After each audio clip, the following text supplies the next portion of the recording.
before I was fully diagnosed, a nurse came in and said, okay, we've got to warn you, Tom, this could be cancer. I remember telling my mum, I don't want to die.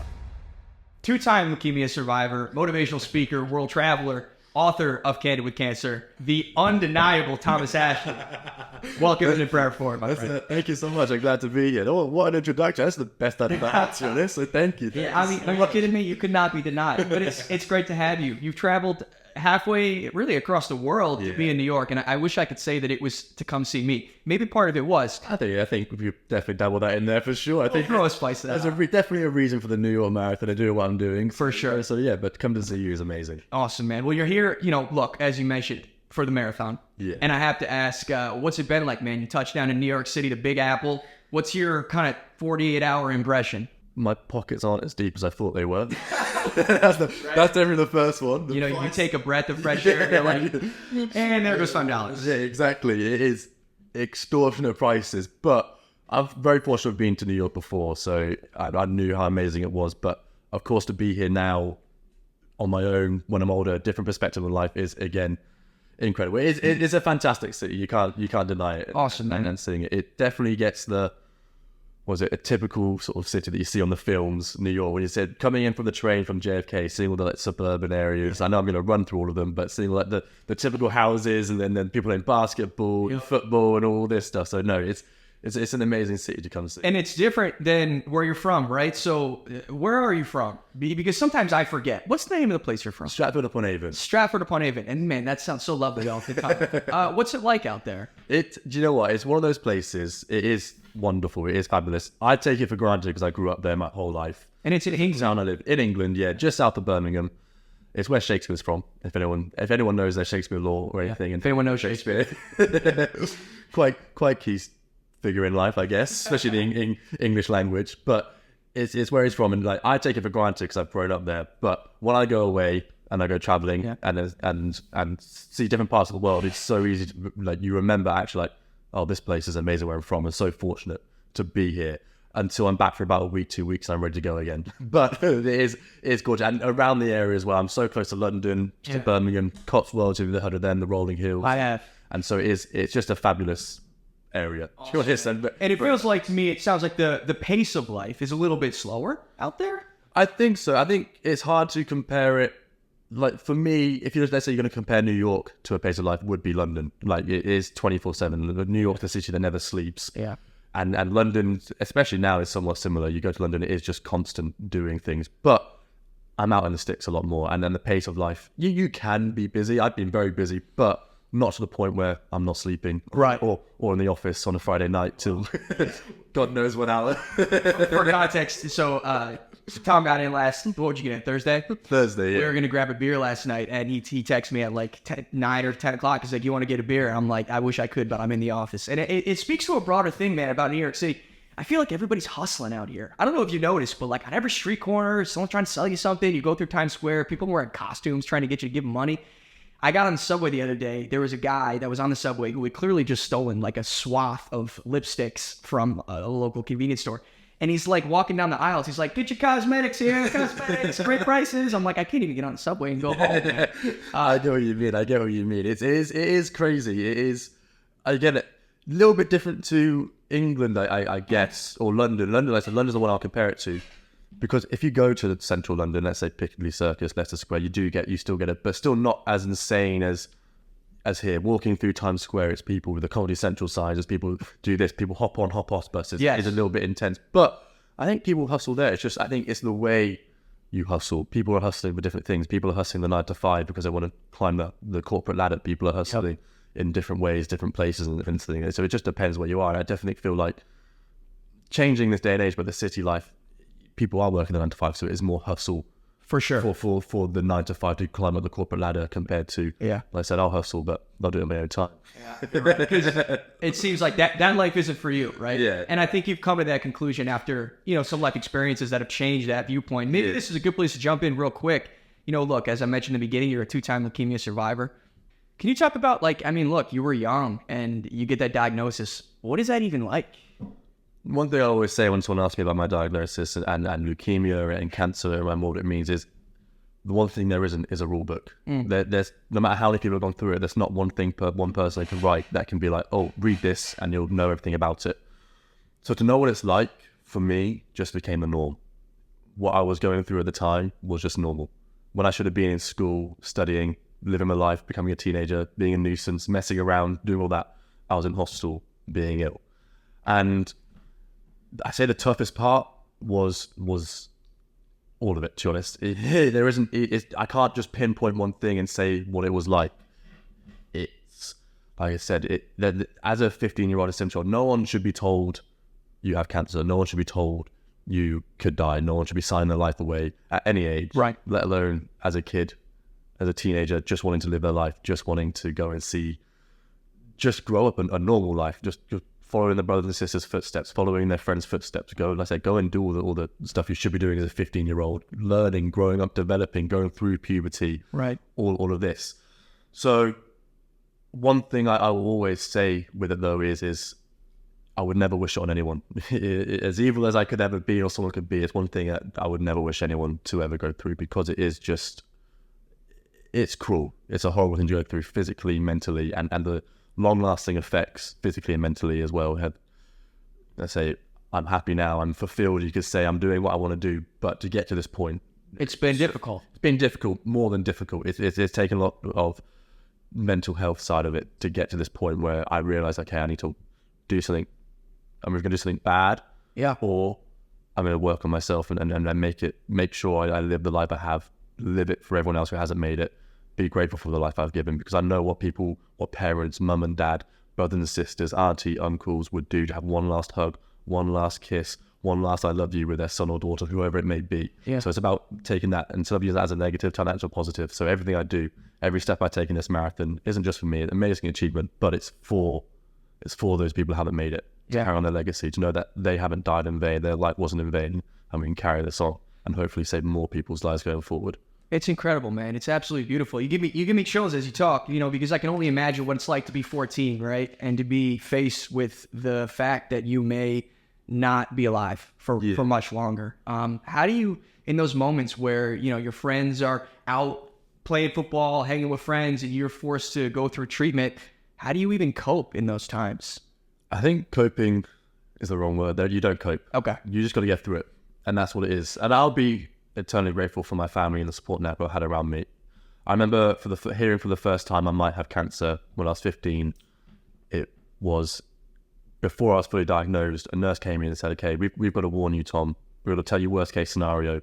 This could be cancer. And this is the first time I knew any of it. I was fit and healthy, extremely fit and healthy, tonsillitis for a week, then just ill for a week. And then suddenly, okay, so no more. And for me, I'm a 15-year-old. I play hockey. I play football. This is field hockey. Asking.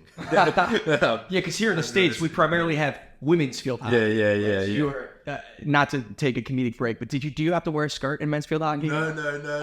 I mean, if they wanted me to, I wouldn't have minded. Selfie one. Yeah, exactly. Yeah. But I was fit and healthy, nothing wrong, and suddenly within 2 weeks, boom, I've been diagnosed. And the first time they told me, I remember a nurse came into the room. My mum just told my mum was outside the room and was talking to me, okay, Tom, we got to let you know that you could have cancer. And I remember just sitting there, just nodding, just like, okay, that's cool. And then when she went out, my mum walked in. That was the first time I broke down. I remember telling my mum, I don't want to die. Yeah. Then when I got a full diagnosis, and they said, actually, you do have it, the day later when they did the checks, again, an army of nurses, army of doctors walked in and they told me, you have cancer. And I remember sitting on the bed, they told me through this. And I'm just like, okay, my mum's next to me, sort of over there, upset, crying, hearing all of it. And for me, it was more like, you know what, I've just got to sort of stay strong in this moment. I don't want to show my mum any weakness. That, okay, this is just a cancer diagnosis. Well, what an unbelievable mindset to have as a young person. I think it's a testament to your character that as a kid, you were like, man, if for as bad as this looks for me, I need to be strong for others. Yeah, I guess so. And I think one thing I'll forever be grateful for, of course, the network around me, but there wasn't a single day in hospital where I thought I was going to die. There wasn't a single day where, you know what, I'm going to perish today. This is the end. Not die and once, you never know. Not once. There was days where I was ill. There's days where I wanted to give up in the sense that it was the pain I was going through, the chemotherapy, all of this. There was pains where my mental health would creep in and be like, oh, I wish I was just doing this, seeing my friends doing things. But one thing I say with mental health aspect of it is I didn't have a chance to think about what's to come. I just had to, because I was so focused on getting through each day and not saying I'm going to die. I didn't have a chance to focus on my mental health or even worry. But also, I'm 15 at the time. I don't even know what mental health is at this point. Fair enough. But I think it's a privileged position for me to even ask you, like, how do you cope? Because I think what that question implies is that, like, you had the brain space to actively worry about things. And I think maybe what I underestimated in that question is just, like, how in your face something like this is. It takes over your whole life. You don't even have the luxury of being able to process. No, and it's something I didn't actually process until I was 22.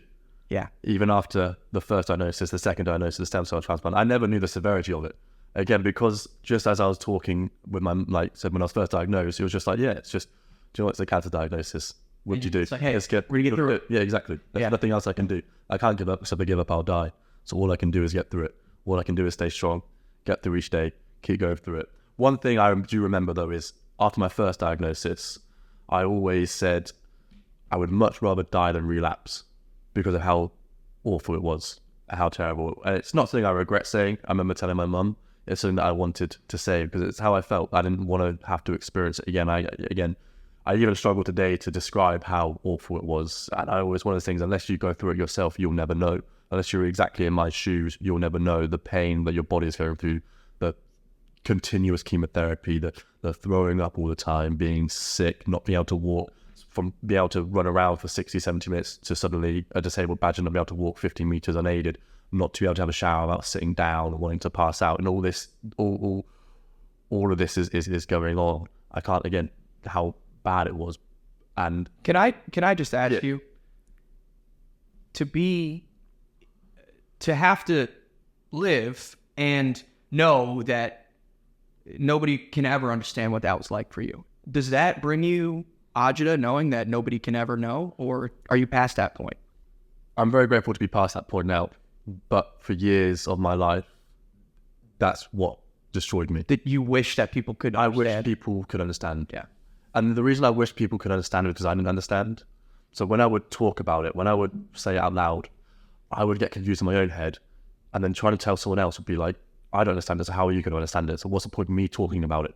And so it's like catch-22 full circle, where it would come back into my own head, so I wouldn't talk about it. And I also felt embarrassed about it. You think, I've already gone through all of this. I've already gone through the first diagnosis, the second diagnosis, the stem cell transplant. Oh, I'm fit and healthy now.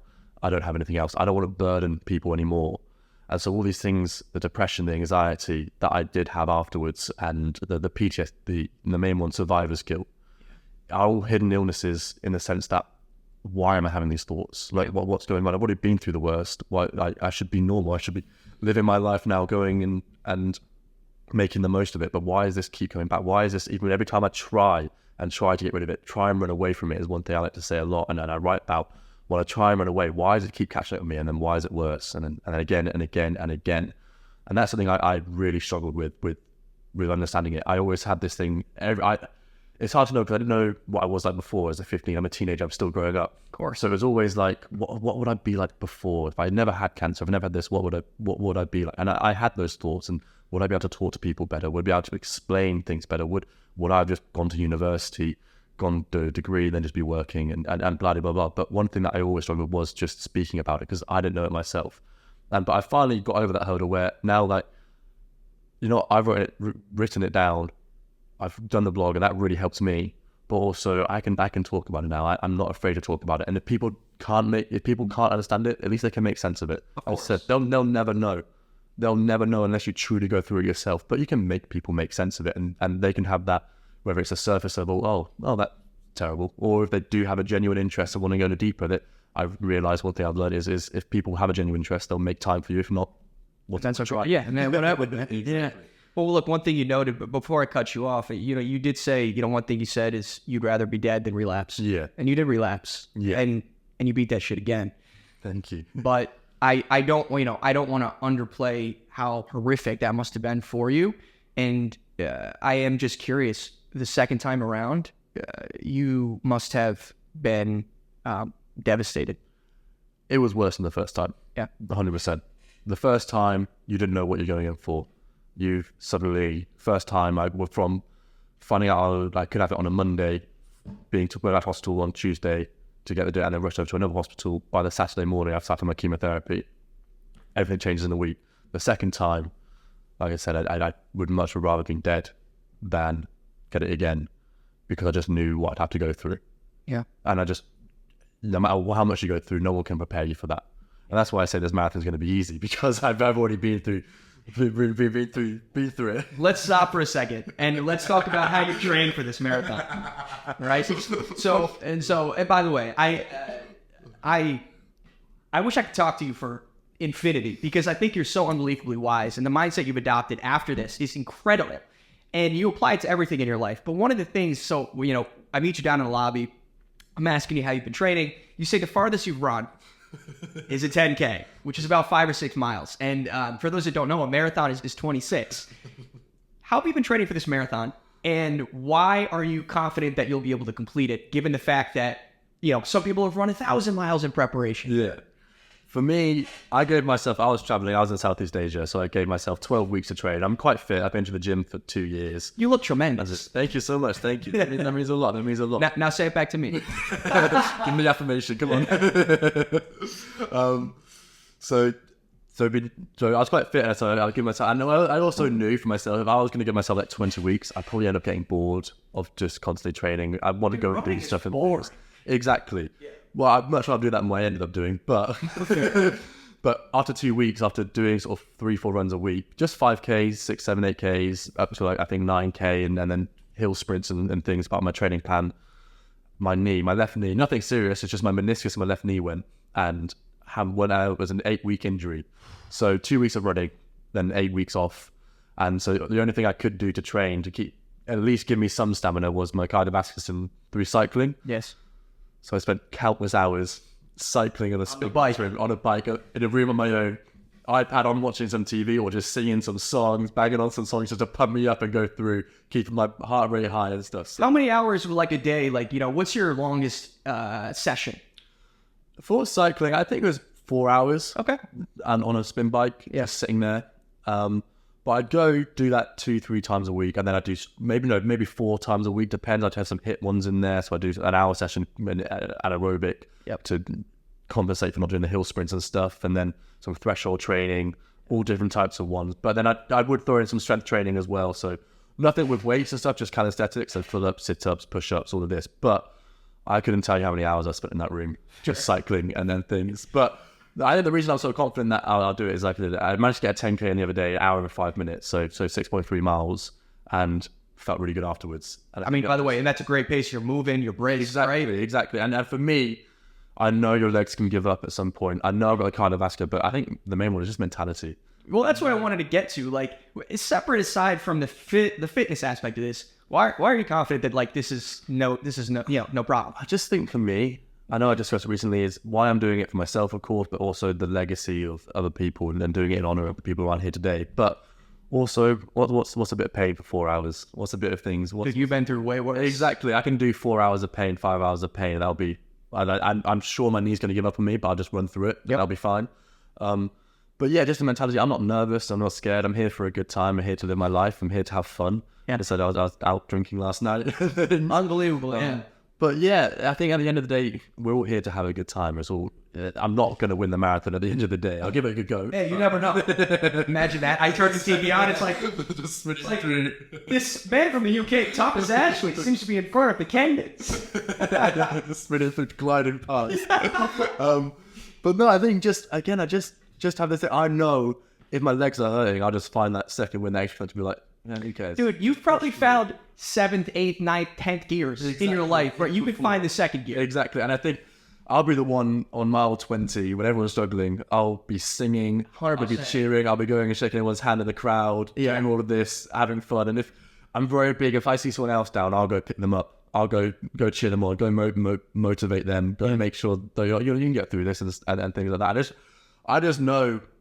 I just have the confidence. I just get through it, and I just know it's not going to be a problem. Like I said, I'm just going to turn up on the day. And I love that. None of this is fake. I can just tell in the way you're speaking.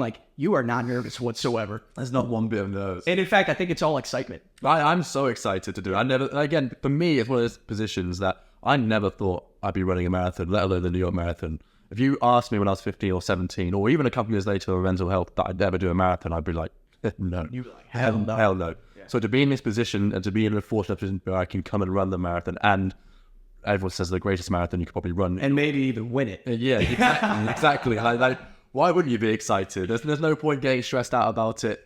You know, I could have easily been upset about my knee and the training and be like, oh, I haven't been able to train the way I want to train, but I know I've trained the way I can train. I've done the best I can to train, so there's nothing. It's amazing, man. And as I hear the way you speak and the way your mindset has kind of shaped here, like, you know, forgive me if this is an out of bounds question, but as you look back on your experience with leukemia, in some sick ways, is there anything that you are grateful for in that experience that you carry with you today? I always say it. I'll never wish anyone to go through it. Never in a million years. Never wish it on my worst enemy or anyone. But I wouldn't change it for the world because it's made me who I am today. Really? All of it. Really, really. There's not one thing I look back on. I always used to think, I would change this and change this. I would never wish I went through it. But I would never change it because I wouldn't be here today. I wouldn't be here in New York. I wouldn't be here filming a podcast. I would have met you. Yeah, man. And so for me, it's just being grateful, as cringe as the journey you want, but just being grateful for where you have come from and things. And like, you know, if it wasn't for that, I wouldn't be here. I wouldn't have the mindset today. I wouldn't have the mindset of don't get me wrong, it's amazing going and traveling. It's amazing seeing the world. You've got to live a life. But for me, the most important thing is cherishing the small things in life, cherishing those that you love around you, your mum, your dad, brothers and sisters, showing love to them, telling someone you love them, complimenting people, because that's what matters in life. It's not about these big eccentric things. It's the intrinsic mindsets, the intrinsic things that happen in life that really mean the most. And you really start to learn that the older you get, all the different life experiences you have. And that's what means the most to me is the relationship I have with friends and family and the people I meet and know I can love wholeheartedly and be fulfilled in life.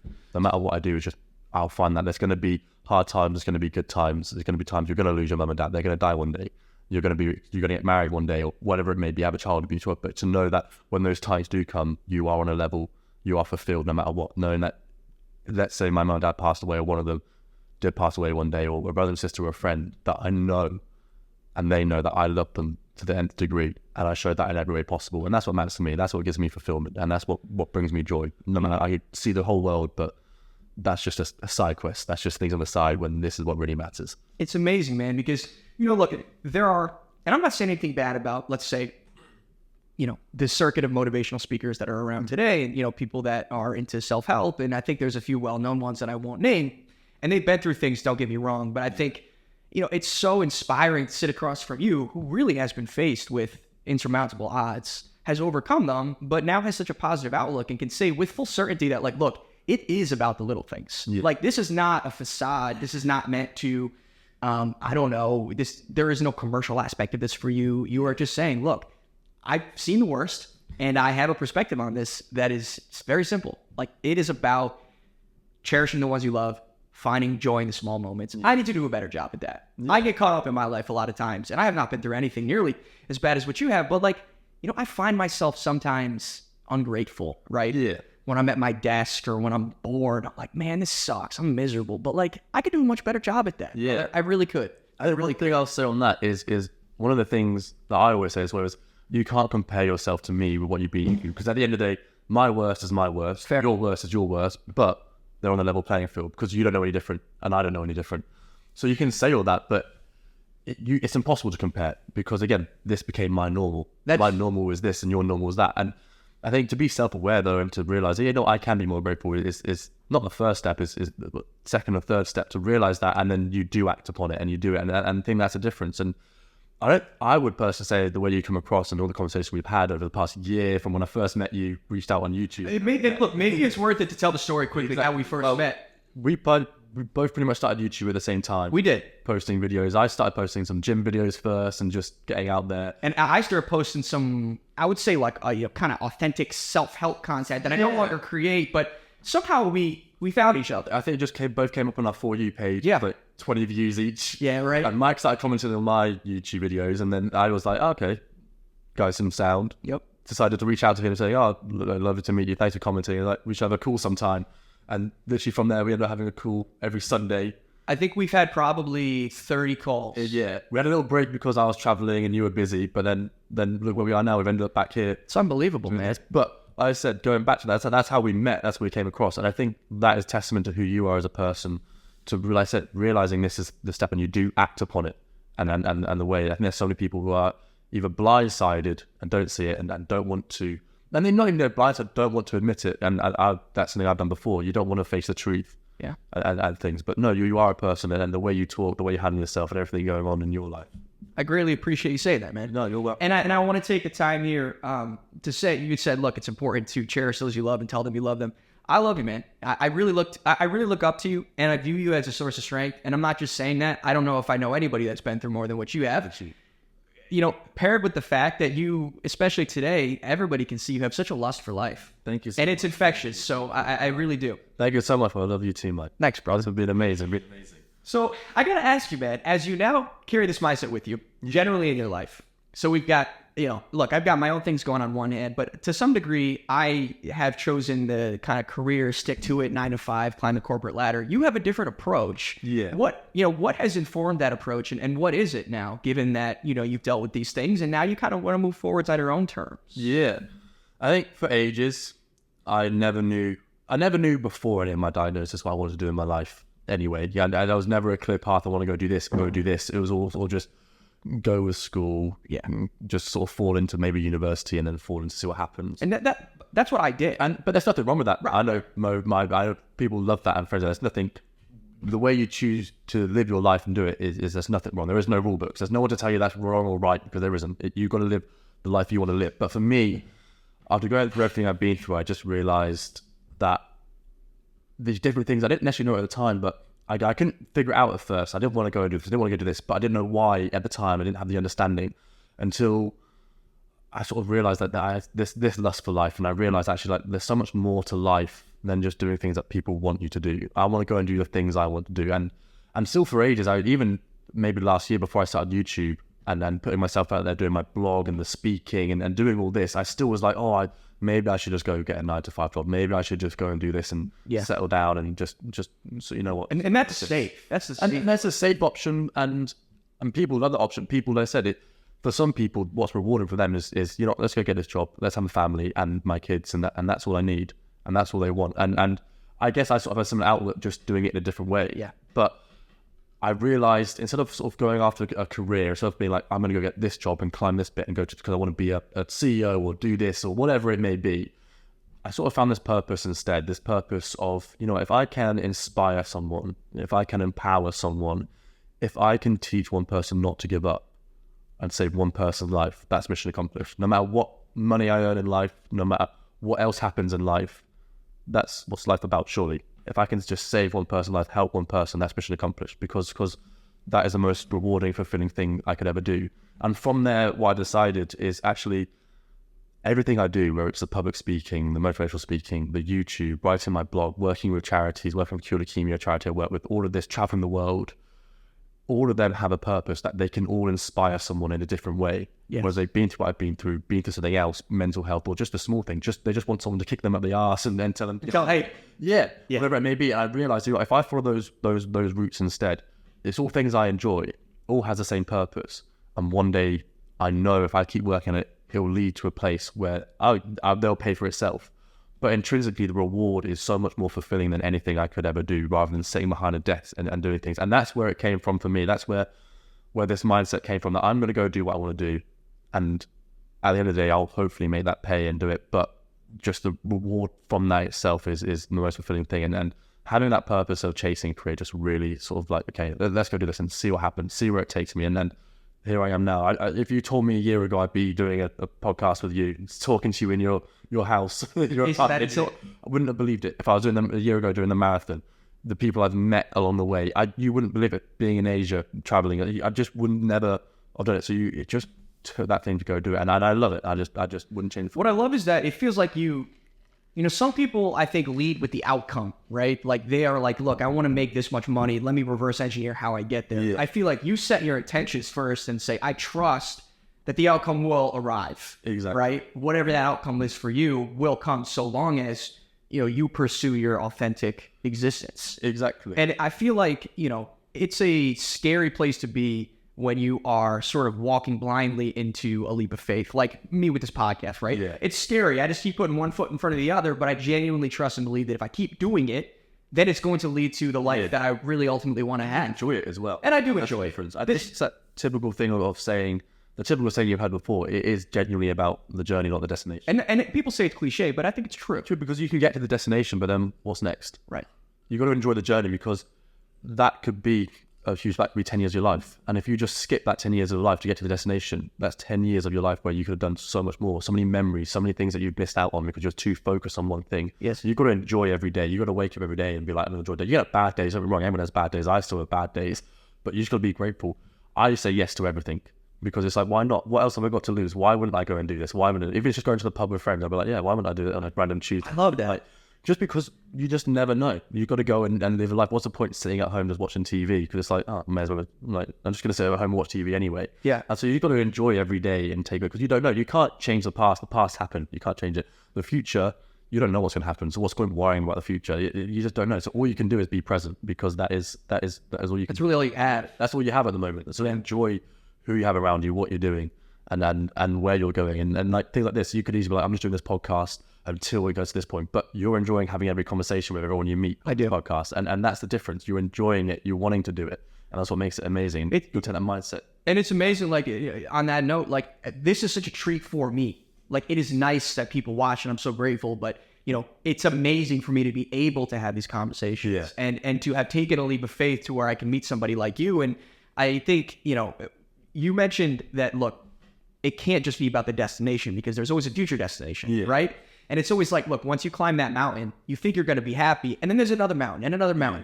And it's so true. I have real life experience with this, because for me, with my corporate career, I always thought like, man, once I get this next promotion, this next job title, this next pay, I'm like, oh, finally going to be happy. And then, you know, you work all year, and then you get there and you're like happy for a day or two, and you're like, what did I waste all this year focusing on that for, when I could have been focusing on the present? And so again, I say that and it sounds cliche, but it's something I'm trying to actively work towards. Like, let's try to be a little bit more happy about the journey I'm on versus trying to just, I don't know, drive to some outcome that will make you happy for 6 hours. And I think the thing as well is you're driving this outcome. It's sort of where anxiety comes from. It's what anxiety is, in a way, that you're worrying and you're thinking about the future on one, that anxiety is you're worrying about the worst case scenario. When in reality, or I always say, if I've had anxiety or have anxiety, is flip on its head, think of best case scenario and towards that. And I think it's the same with this, in the sense that you're worrying about the future and this destination, what's going to happen and what's going to happen next, when actually there's a million different outcomes that you just don't know what could happen. Yeah. So instead of doing that, just focus on. So you're saying, just be it. So you're even saying, for those who deal with anxiety, which look, I am intimately familiar with anxiety. I my whole life I've dealt with anxiety, and I'm sure you have dealt with mental health challenges as well.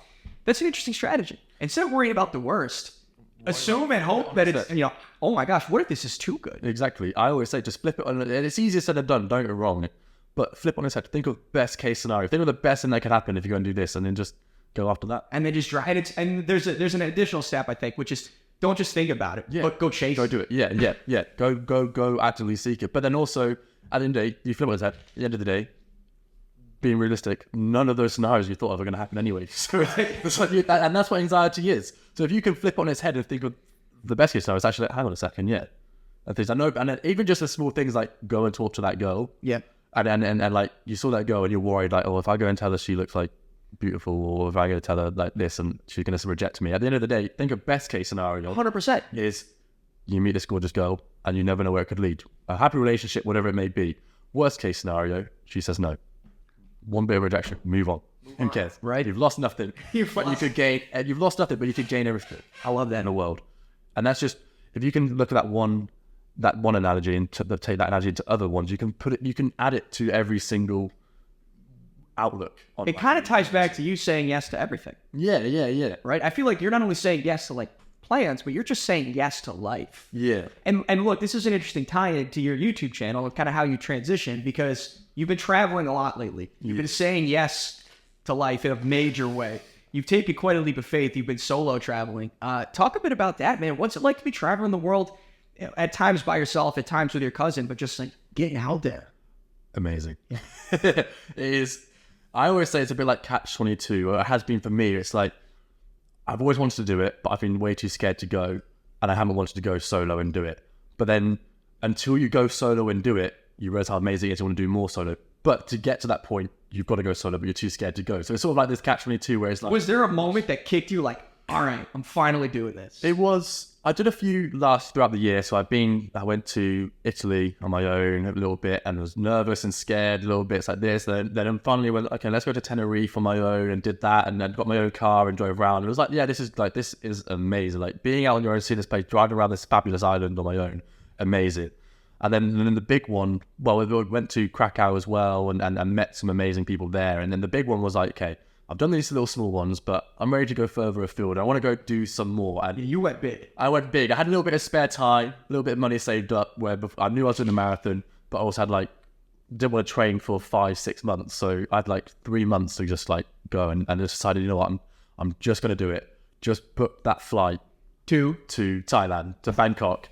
And I knew as soon as I booked that flight, there's no going back. So I just had to book that flight. Yep. Booked it a week before I went. Did you book a one-way? Just booked a one-way flight. Okay. And booked it and just went. And honestly, for me, my confidence has been growing a huge amount since I started doing everything. But if you go back to my first YouTube videos, the first months, I was shy, I was nervous, went traveling, and I'd come back with, you just meet so many like-minded people, the people you want to meet. You see an amazing part of the world. The experience is incredible. But it's the memories you make with the people you are with and see. And like I said, it's so easy to be caught up in a bubble where you're from and stuff. And I'm caught. I'm going to be honest. I'm caught up here. Yeah. I gotta get out, man. And it's just amazing when you see more of the world. And not just whether it's the people you meet, but then you see when I'm going through North Vietnam on the back of a motorbike and you see these families, these kids just playing in the water or just playing with a wheel and they're having the best time in their life. And it's just it was the first time when I went traveling as well forever in my life where I woke up with no plans every day. I didn't have a worry about what's happening the next day. No worries what happened the night before or the day before. No worries what I'm going to do. I'd wake up, usually with my cousin, we're here in the same room, and be like, what should we do today? We just lie in bed all day. Awesome. And there'd been no worries at all for 2 months, 3 months. And it was just the best thing. My confidence just skyrocketed just to realize that actually, there's nothing to lose. Hey, I can drive my life in any way I want. Exactly. And it's just, like I said, the people you meet as well, the memories. It's amazing seeing the place you see, the landscape, the scenery, amazing. You were also probably the tallest person in the entire country. Pretty much. Walking into a restaurant, squeezing. Exactly. But like I said, the things you see, but it is about the experiences. And again, it comes down to the place where I said cherish life. It's the people you spend it with, the memories you make that you're going to remember. You can see a really cool mountain, a really cool landscape, but what's going to make you remember that is the time you spent there, the time you had fun, the people you meet. Yeah. And that's the best thing about it. And it just makes you want to go again. This thing of a travel bug really is true. I've wanted to travel for ages. I always have, but I was always too scared. Anxiety always hit to my mental health was never in the right place. So take the leap of faith and do it. And now there is I just want to go see more of the world. And I want to go see it in the way I want to see it. If people tell go see it this way, go see it this way. No, I want to do it my own way. I want to do it the way I want to do it, because why can't I? Because you can't. Exactly. I absolutely love that, man. It reminds me of when I am not a world traveler. Let's put it that way. The places I've been are the most commercial places, right? I've been to Barcelona, which was awesome. I know Barcelona's fabulous. I've been there when I was younger. It's gorgeous. Wonderful. But it doesn't really change your perspective, I would say, on life in the same way that when you were in Vietnam or Thailand, you saw, poverty-stricken areas and everybody was elated to be alive. Your perspective has not changed, the same way when you stay at a really nice hotel in Barcelona, you take an Uber to the racetrack for that one race, you're sat in the luxury, it's just a different experience. But I did, for what it's worth, my baby travel experience, you could say, is I went on a really impactful service trip down into the Appalachian Mountains when I was a teenager. And a lot of kids from my area do this. But, I really have to say, I had not come across, especially in the U.S., an area that was so poverty-stricken. Yeah. And I didn't know the areas like that existed here in the United States. Especially as a first world country. In a first world country, right? Best country in the world, supposedly. Supposedly, yeah. But people were living in, makeshift, almost like shacks. I mean, I think they purchased them as trailers, but they had decayed to the point where they were really shacks. And I had never come across more genuine, kind, happy, joyful people in my entire life. It's ones that don't have the social media, the technology. They're fulfilled with what their life is at the moment. Totally doing it. And then they are the most loving people, the caring people, the ones that would give, though they have so little, would give everything to make sure you're okay. And I don't just say that. That's really how they were. Yeah. That's really how they were. And I think about that a lot. I was 15 or 14 15. I'm 28 years old now. And I think about that week in West Virginia, a lot. I remember one of the families that we went down to help needed assistance building a deck. And that's another issue because we were like 7 kids and a group leader who was somebody's parents, had no idea how to do any of this stuff. But we used YouTube videos and there's like a guide. And ultimately throughout the week, we built this family a deck and they were so gracious. But, you know, one of the funny stories from that trip was they had a son and his name was Preston. He was like 5 years old. And the whole week, he was asking me if him and I could build a birdhouse. Yeah. And so I'm like, dude, I don't even know how to use a hammer and a saw. But over the week, I'm getting better with my tools. And so ultimately, Preston and I put together, I mean, it didn't even look like a birdhouse. It was like a mangled mess of wood and screws with like a little opening in the front. And he had written his name on it. It said like Preston's Birdhouse in crayon. And I remember when it was all done, I tried to like polish it and stain it and make it look really nice to show him on the last day. And I was really nervous because I was like, man, you know, I'm going to show this kid his birdhouse. And it literally looks so bad. A bird, you know, that looks more like a bird's grave than a birdhouse. They get buried in it. And I showed it to him. And I will never forget the look on his face, man. He said, this is the best birdhouse I've ever seen. Wow. Yeah. And, you know, like, as I think about that story, and I've told this one before, like, I think in a lot of ways, it's almost like a story about a lot of our lives. Like, I think in some ways, we're all broken boards and crooked screws and put together in our own ways. And to see him look at it like that, I'm like, hey, man, like, you know, my life is special too, even though it's all fucked up. Yeah. And your life is amazing too, even though you dealt with some messed up shit. We're all unique, aren't we? We're all unique. So different. Everyone has a different story to tell. 100%. And I guess that's part of the reason why I want to start this podcast. It's like, I want to start showing these broken birdhouses to the world. Exactly. And you can't judge people. And you can't judge people for who they are because everyone is so many layers to everyone. Yeah. And it is incredible. And I've got a similar story. When I was very fortunate to travel to Ecuador to volunteer when I was 16 with my school. Nice. And just for 4 weeks, just worked in the Amazon, in different forests, rainforests there, the mountains, just building schools for the most deprived kids. Oh, so toilets, doctors, I mean, and stuff. That's real deal. Like, yeah, but it was the greatest trip ever, being honest. Where I initially was like, yeah, I just go see the world more. But the experience and seeing these kids, how happy they were playing football. We had a game where all us gringos, that's what they call it. as they called us, played against all the kids in a football game and things. And it's just the most rewarding experience in the world. And seeing it, and like I said, how grateful they all are. They don't need these phones. They don't need all this technology. They don't need all this money. They're just grateful that you're there. You're coming to give them time. They're grateful for what they do have.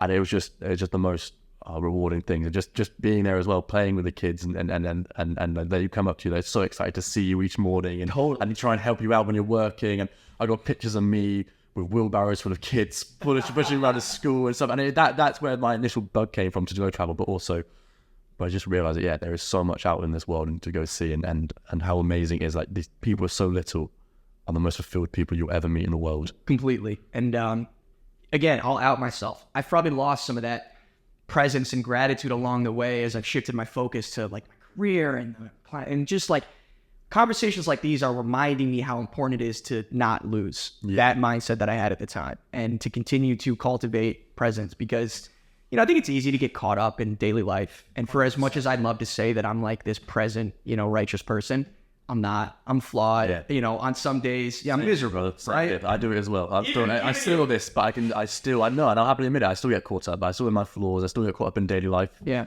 And it's inevitable though. But I think when we realize, like I said before, and you said it as well, it's realizing that is the first step. To be like, okay, yeah, I can realize that was a bad day, a bad couple of days, but at least you know then to act on it. It's not as if you're doing it every day and things. You can be like, yeah, bad day today. I didn't give you that time. You don't have to feel sorry for yourself to be like, oh, I've had a bad day. Oh no, I've done this. I have days where I do absolutely nothing. I probably should have done something today, but who cares? Yeah, properly. So I just have to ask you a few questions in closing. So I'm curious, as you arrived to New York City, other than the prices here, is there any like culture shock or no? It's fairly what you're used to. I think maybe what I'm used to a little bit, but I think the difference is because it's such a multicultural city. Yeah. If anything, you don't get that authentic American experience or whatever that may be. Let's say I went to a deep South state or even upstate New York or somewhere a little bit different where you get the more authentic or suburban American. You targeted the exact two areas I was going to say. Either go upstate or go down to like, you know, Georgia. Yeah. If you want the authentic. So I think it's been a bit different in that because it is, you walk through Times Square, it's all just tourists. Nobody's from here. No one's from here. So you do you do lack that. And I'm very good at meeting people. I'll put myself out there and talk to people. It is similar to London. It's so hard to meet people in New York. I've had a few people at the bar I was talking to and met some people, again, not American. I met an Irish gentleman yesterday. It was lovely, but it is definitely harder to meet people and put yourself out there. So for the cultural experience, it's tough because it's, I think, a bit like you said with Barcelona, like I'm staying in a hotel, totally, and then getting it's a very gentrified culture. Yeah, experience. So you're not getting the authentic New York experience. Let's say if I went out, maybe even to one of the islands like Brooklyn or Queens, somewhere like that, and see it. Where these people have lived there for like 50 years. Exactly, and they have everyone knows each other in their little neighborhood and in their borough and gets on and things. So no, but again, you don't necessarily come to New York for that experience, do you? You come to New York to see the skyscrapers. To experience the melting pot, the city that never sleeps. Exactly. And they don't. And these people don't sleep. And they take every dollar you have against your will. And I guess, look, man, in closing, look, you're such an amazing human being, and I think you have so much to share. But if you could sum it up in a few sentences, like, what's the lesson here from what you've gone through? What's your outlook? What's your advice for anybody that is really just going through life? Yeah, I think there's so much that I still have to learn and could be learned, and I'm grateful for what I have learned. But like I said, outlook on life has totally changed from what I've been through, from my first diagnosis to my second diagnosis, the survivor's guilt. When I'm promised this guy, a friend of mine called Sanjay, that, you know what, you're going to get through this, and I promised him, and a year later I got through it and he passed away, having to live with that and feeling like I promised Sanjay that he's going to get through this. I got through it and he didn't. Why is that fair? Why am I living with this guilt? Why am I alive and he's not? Who chooses that? Who decides that? When I lost my granny, suddenly my biggest fear was waking up one day and getting a call that someone you love has passed away. Before I realized what cherishing life meant and what really I valued in life, and that is loving people around you and showing them that you love them. I lived it with my granny, and my biggest fear came true. I wrote that down 10 days before it happened. That then became true, and that killed me.